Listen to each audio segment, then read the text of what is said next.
जय हिंद दोस्तों, स्वागत है आपका अपना चैनल अविनाश एजुकेशन पॉइंट में। पढ़ने वाले हैं यूक्लिड विभाजन एल्गोरिथम द्वारा एचसीएफ निकालना है।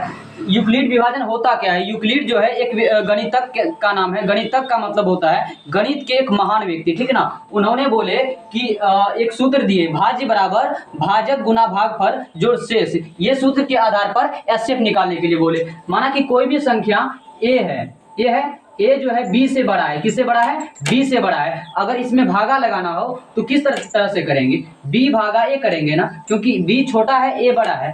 तो क्यू बार में, माना कि क्यू बार में एक्स आया और शेष आर बचा, तो यूक्लिड जी ने बोले इसी के आधार पर हमें मौसा निकालना है। इसको भाजक मान लिए, इसको भाज्य मान लिए, इसको भागफल मान लिए और इसको शेष मान लिए। तो चलिए हम 135 और 225 का एसएफ निकालते हैं, उसके बाद अच्छे ढंग से समझ में आएगा। अब हमें निकालना है 135 और 225 का एलसीएम निकालना है। तो सबसे पहले हल लिखेंगे। तो यहाँ पर ए बड़ा है, किससे बड़ा है? बी बड़ा है। मतलब कि 225 जो है, 225 135 से क्या है? बड़ा है, ठीक ना। उसके बाद लिखेंगे यूक्लिड प्रमेय से या यूक्लिड विभाजन एल्गोरिथम के द्वारा उसके बाद सूत्र लिखेंगे, भाज्य बराबर भाजक गुना भागफल जोड़ शेष। इसको हम इस प्रकार भी लिख सकते हैं, ए बराबर B into Q plus R. इस प्रकार भी लिख सकते हैं, बिल्कुल लिख सकते हैं।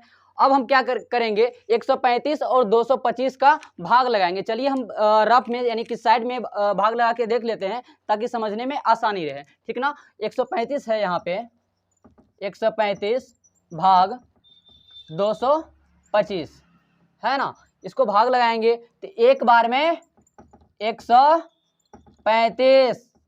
अब 5 5 0, 12 में 3 गया, 9 बचा, यहाँ कट गया है ना। अब इसको क्या है? ये भाजक, ये क्या है? भाज्य, और ये भागफल, और जो नीचे बचा वो शेष है ना।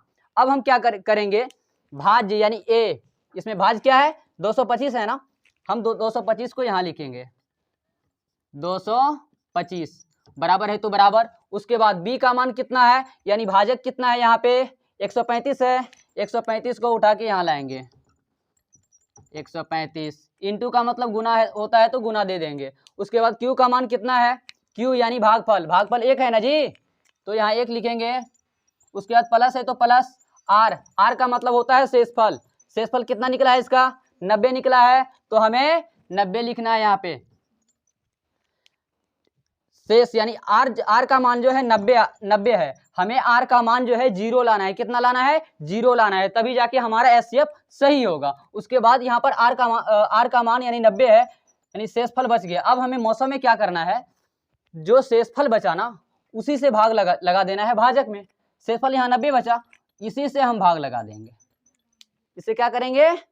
भाग लगा देंगे। 135 लिखेंगे यहाँ।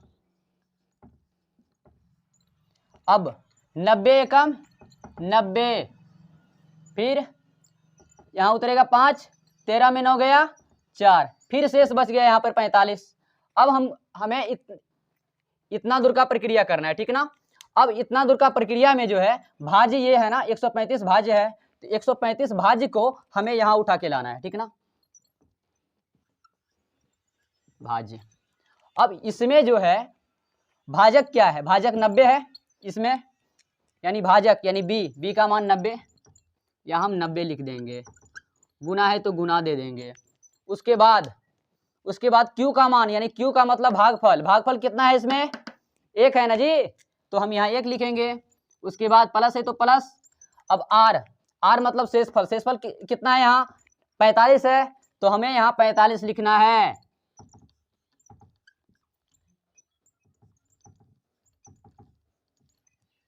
ठीक, अब हमें क्या करना है, फिर शेष रह गया यानी 0 नहीं आया, तो हमें फिर भागा लगा देना है इसमें।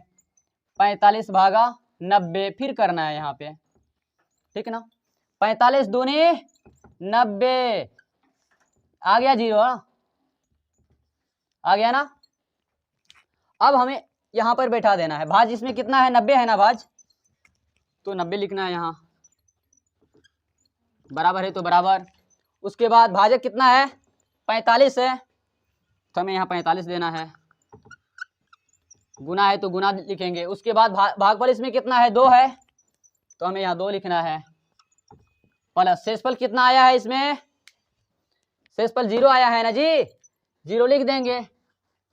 यूक्लिड जी का कहना है कि शेषफल यानी आर का मान 0 आना चाहिए। हमें यहाँ 0 प्राप्त हो गया, इसका मतलब ये एसएफ हमारा सही है। किसके मान के द्वारा 0 आया है, तो 45 के द्वारा 0 आया है ना, यानी ये 45 के द्वारा 0 आया है ना, इसीलिए हमारा HCF हो जाएगा HCF बराबर 45, यही आंसर हो जाएगा। ठीक ना। हमें उम्मीद है कि आप लोग यूक्लिड विभाजन एल्गोरिथम के प्रयोग करके HCF निकालना सीख गए होंगे बहुत अच्छे ढंग से। कोई भी HCF हमें इसी प्रकार निकालना है। मिलते हैं अगले वीडियो में, तब तक के लिए जय हिंद।